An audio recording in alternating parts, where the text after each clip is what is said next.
बुद्धिमान व्यक्ति हैंडपंप को चाहेगा, क्योंकि हैंडपंप से चाहे 100 घड़े भर ले, और घड़े में जल है वो 10 किलो 20 लीटर, ये 2 घंटा में 1 दिन में समाप्त हो जाएगा। तो यहाँ बताते हैं गुरु गोविंद दोनों खड़े। आप जो समझते हो कि जो सुख ही आप सुख मानते हो, वो सुख कहाँ है? उस गुरु जी के माध्यम से प्राप्त होगा आपको। अब जल तो समझ लो भगवान है और हैंडपंप गुरु जी है। तो परमात्मा आपसे पूछते हैं और आप ही जवाब देते हैं कि गुरु गोविंद दोनों खड़े, एक मटके में जल और एक हैंडपंप, अब काके लागू पाए।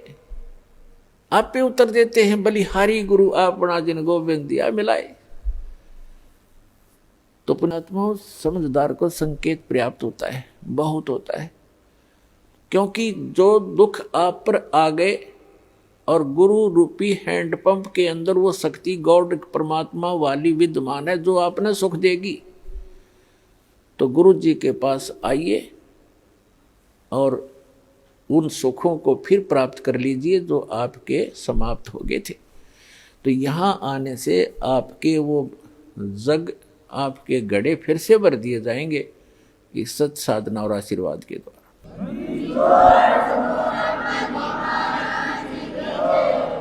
अपनात्माओं देखो,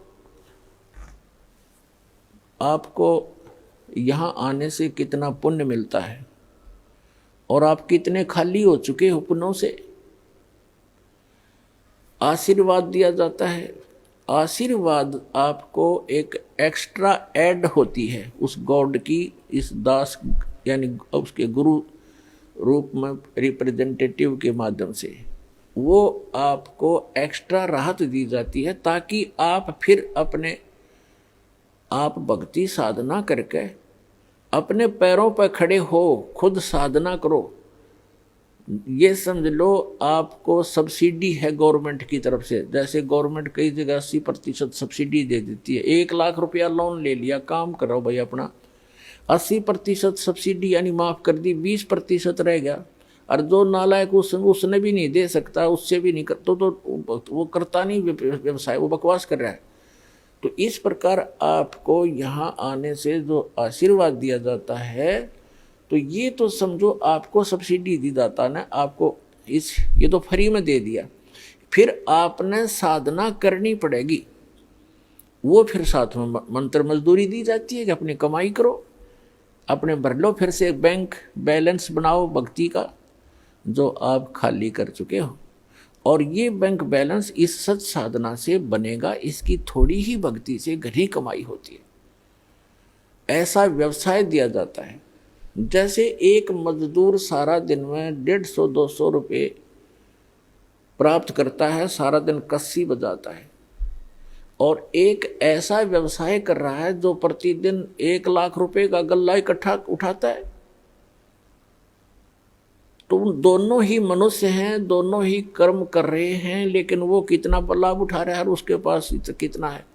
तो ऐसी साधना है ये, जो आप प्रतिदिन 1 लाख का गल्ला उठाओगे, 1 लाख रुपए। ये तो एक एग्जाम्पल है। ये ऐसी साधना आपको दी जाएगी। पूरे विश्व के प्राणी भी इससे ऐसे ही लाभ प्राप्त कर सकते हैं, पूरे विश्व के। क्योंकि ये जो यहाँ तो आपने मजदूरी करनी है और इस मजदूरी का बेनिफिट मिलेगा वहाँ, वो साहूकार देगा इसका बदले में आपको, सतलोक में बैठा जो सत्य पुरुष। और वहाँ हम जाएंगे, वहाँ आपकी ऐसी ही सृष्टि होगी। आप अपने बच्चों को, अपने पोते और पोतियों को परमात्मा से जोड़ दो। अब जैसे आपके लायक बेटा बेटी हैं और लायक आपके पोता पोती हैं, और आपको कितना अच्छा लग रहा है, यहाँ पर कितने प्यारे लगते हैं, कैसे इनके साथ घुल मिल कर रहते हो, बहुत अच्छी बात है। लेकिन इनमें रहोगे कितने दिन? जो आपको मूर्ख बना कर रखा हुआ यहाँ पर काल ने, 1 सेकंड में पता नहीं कि बिजली गिर जा। और इस सत्य ज्ञान के अभाव से हम इन्हीं में उलझ पुलझ कर यहीं पर फंस जाते, और फिर अपने अपने ये संस्कार पूरे किए। आज दादाजी मनमान अगले जन्म में नाइजीरिया में पैदा हो जा और पोता हो जा अमेरिका में, या फिर दूसरा ये है दादा की जगह गधा बन रहा और पोता बन जा कुत्ता, तो अगले जन्म में तो नहीं रही, ये 68 हिस्सा जन्म में बिखर लेंगे आपके। धीरे धीरे सभी चले जाते हो, कभी बेटा मर गया, कोई पोता मर गया, कभी पोती मर गई, माँ मर गई, किसी का बाप मर गया, तो यही बिजली गिरनी शुरू हो जाती है और हम कितने खुश हैं। तो परमात्मा ने बताया कि ये एज इट इज व्यवस्था आपकी ऊपर होगी। आपके घर खाली पड़े हैं जहां आप रहा करते थे, आप वहां गलती करके यहाँ गिर गए हो। अब वो आपका समझ में नहीं आती, क्योंकि आप इस व्यवस्था में फाइनल हो चुके हो, इसको फाइनल मान चुके हो कि ऐसा ही होता है सबके साथ। नहीं, अब इससे आपका बुद्धि का सतर उत्तिष्ठ होगा, उठेगा, उभरेगा। इस ज्ञान से आपको यहाँ का ये नरक दिखाई देगा जिसको आप सुख मान बैठे थे। अब जैसे बहुत से उदाहरण हैं। एक ये पोलैंड देश का एक पूरा का पूरा कैबिनेट माने मंत्रिमंडल, यानी जिसमें 95 मंत्री प्रधानमंत्री थे, और सारे के सारे जहाज में बैठ के किसी का शोक व्यक्त करने जाते, किसी की मृत्यु के ऊपर, और उनका वो जहाज दुर्घटनाग्रस्त हो गया। वो सारे के सारे मर गए एक ही सेकंड में। अब ये 2 साल पहले की बात है, सन 2011 में। तो पुण्यात्माओं, परमात्मा कहते हैं इस झूठे सुख को सुख है ये मान रहा मनमोद, ये सकल जबीना काल का, ये काल का आहार है सारा, और कुछ मुख में कुछ गोद। अब उनकी कितनी हवा में उड़ रहे थे वो। प्रत्येक आदमी ऐसे ही रहता है। एक छोटा सा व्यवसाय करने वाला ही फूला नहीं समाता, वो तो प्रधानमंत्री सतर मंत्री सतर के आदमी थे। तो उनकी कितनी इच्छाएं थी, ये कर देंगे, वापस आएंगे, ऐसा करेंगे, वैसा करेंगे। अब खाक करेंगे।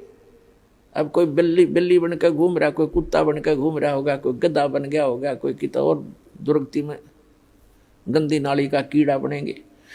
तो अभी तक हमें पता नहीं था कि इसका कोई विकल्प है, कोई अल्टरनेट है। अब अल्टरनेट है, गारंटीड है, गॉड गिवन है। इस दास के पास प्राप्त है, कल्याण करा लो, और नहीं तो इसमें विवेचन करो।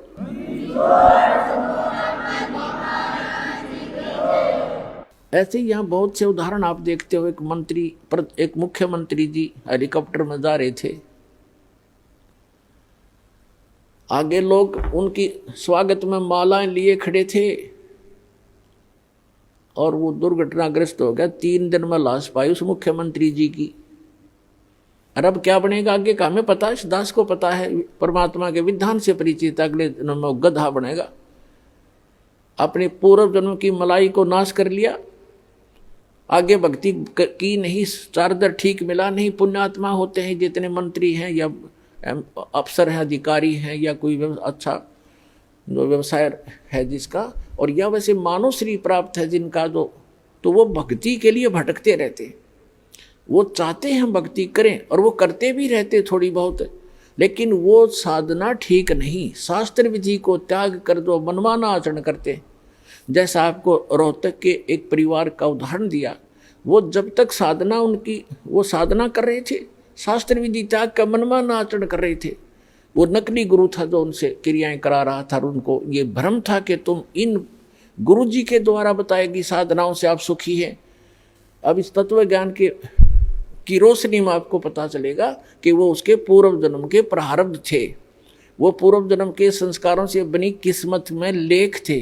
उनको वो मिटा नहीं सके, वो गुरु और उनकी साधनाएं।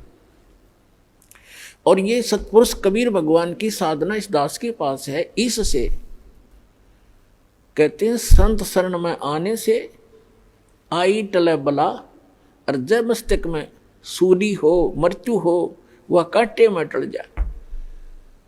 जय मस्तक में सूली हो तो वह कांटे में टल जाए, यानी थोड़ी बहुत, जैसे किसी की मृत्यु होनी हो और टांग टूट गई दुर्घटना में, सारा न बचाव रह गया, टांग तो टूट जाएगी 6 महीने में, और जीवन कैसे मिले।